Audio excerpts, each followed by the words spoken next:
Alright everyone, I'm gonna try and do this without doing any cuts. So my stock servo finally died. I was looking for budget options in like the $20 range. I think one other person on the page has ran this one. Oh god, I gotta remember the brand. I believe it's AGFRC. I'll link it below. This one was almost, I say that loosely, almost a direct drop-in. As far as mounts, there is a itty bitty little nub right here that I had to snip off front and back. Besides that, the mounting holes themselves were perfect. Hi Luna.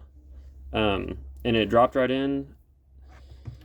As far as the servo horn, the stock one does not work. One of the ones that came with it I was able to use. I did drill out the correct hole for a 2.5mm bolt so that I could retain the stock 2.5mm bolt so there's no slop in the steering arm. I did use a little spacer here to fill this gap just to try and strengthen that up. I'm in a 3D print one that's not so ugly. This is just what I made.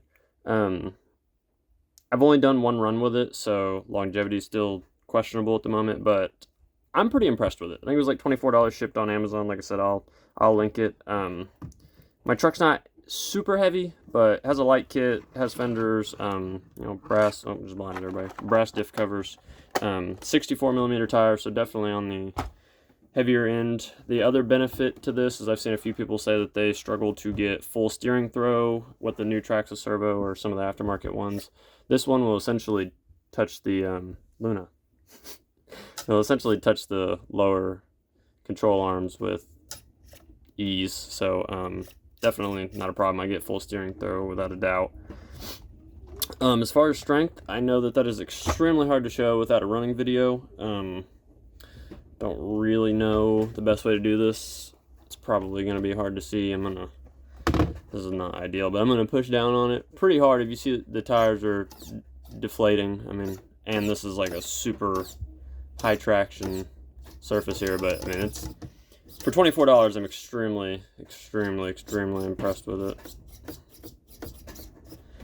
So it was just I mean, 15 minutes maybe. It's essentially drop-in. It's not going to be nearly as good as a high-end. I think it's 7.4 volts. It's like 4.2 grams or kilograms or however they measure these.